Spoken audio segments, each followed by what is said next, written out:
In a city of quiet luxury and endless glass, one man came seeking peace, but found something far rarer: connection. This is a story of charm and chance, of a heart that crossed oceans and borders to find its echo in another. A story of wit, desire, and destiny. From Afro fiction plus epic romance stories. This is Love in Zurich.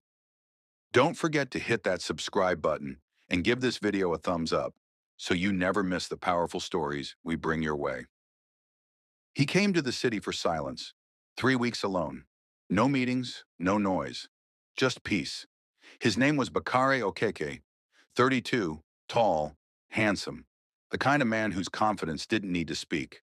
A self-made African businessman whose success had bought him everything, except stillness inside. Every year he escaped to places where no one knew him. This time Zurich. The plan was simple: rest, train, breathe.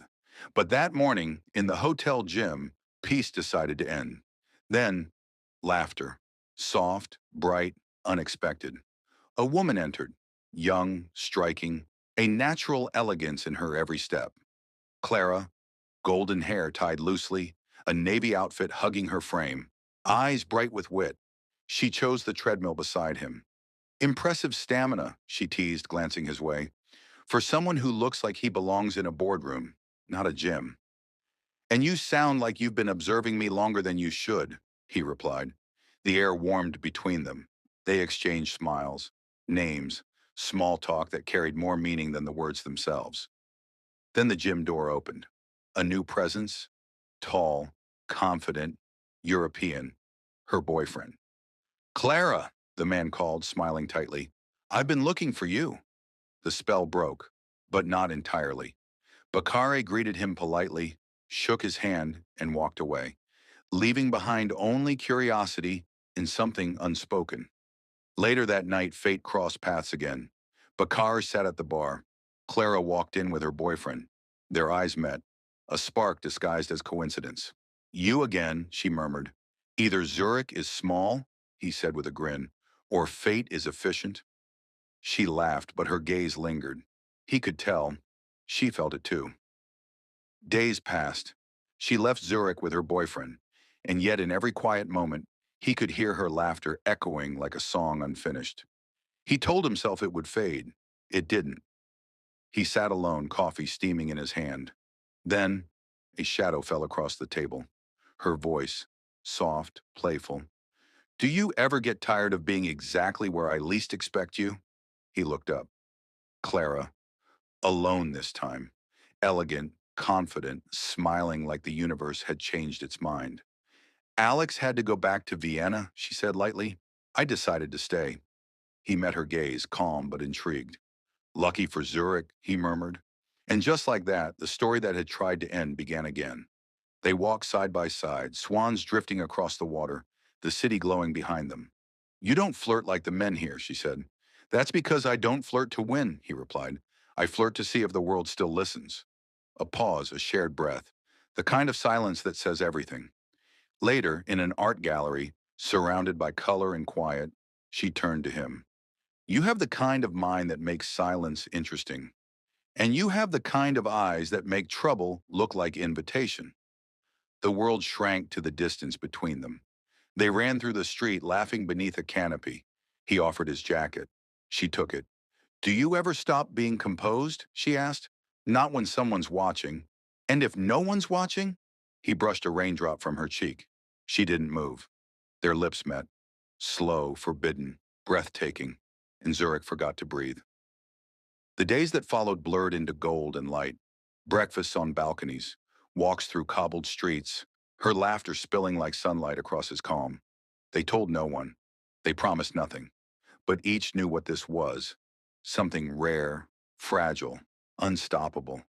She stood at the window wearing his shirt, gazing at the Alps. I wasn't supposed to fall in love with you, she whispered. Then let's pretend we didn't, he said. But neither could pretend. Some moments, he murmured, are too beautiful to survive reality. Then let's not survive it, she answered softly. Let's just live it. And they did. They drove through the Swiss countryside. They dined by candlelight. They loved without permission. Yet sometimes when she looked away, regret flickered. And sometimes when he held her, he wondered how long the dream could last. Love, when borrowed, always asked to be returned. She stood with her suitcase. He stood in silence. "I'll call," she said. "Don't promise," he replied. "Just remember." She kissed him once, long enough to hurt, short enough to last forever. Then boarded the train. The doors closed. He watched until she vanished. And just like that, she was gone. He'd returned to his world. Meetings, suits, deals, the rhythm of control. But sometimes while signing contracts, he'd pause, as if hearing her laugh somewhere beyond time. Then one evening, a letter arrived. "I left the wrong city and the wrong man," it read. "I'm coming to Africa, if you'll still see me." "Clara," he smiled, the kind that starts deep in the soul. She appeared through the crowd, white dress flowing, eyes searching. And then she saw him. He was dressed in cream agbada, gold embroidery catching the sunlight. "You came yourself," she whispered. "Didn't trust anyone else to bring back my past," he said. They embraced. Around them, the noise of Lagos melted into music. She walked through the house, amazed. "It's beautiful," she said. "You haven't seen the view," he smiled. From the terrace, the world glowed beneath the African sun. "I was afraid you wouldn't want me back," she whispered. "I was afraid you wouldn't come back." They stood close, no need for words. Markets, festivals, Clara in vibrant Ankara prints, laughing among locals.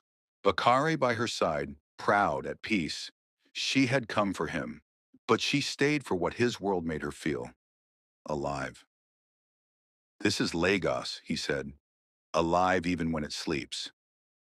"It feels like the heartbeat you've been hiding," she smiled. They stopped before the firelight. "Stay," he said simply. "I thought you'd never ask." And she did. He waited, dressed in royal blue agbada, the gold threads shimmering. She walked toward him, barefoot, radiant. "In Zurich, I met a woman who made time stop," he said. "In Lagos, I found her again. And this time, I won't let her leave." He opened a wooden box, a ring of gold and ivory. "Clara Richter, will you marry me?" Tears glistened on her lashes.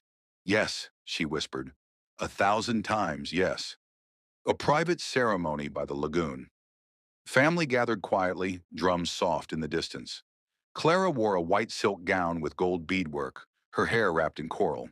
He stood in cream and gold, regal yet tender. They exchanged vows under open sky.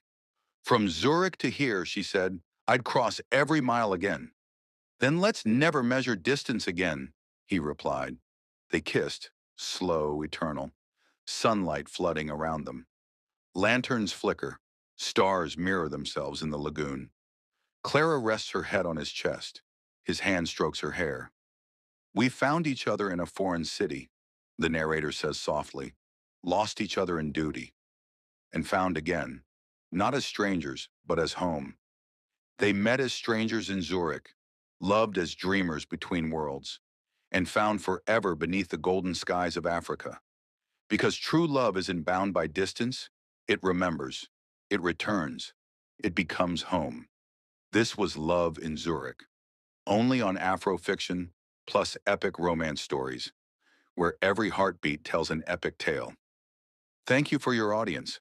Do like and subscribe for more content.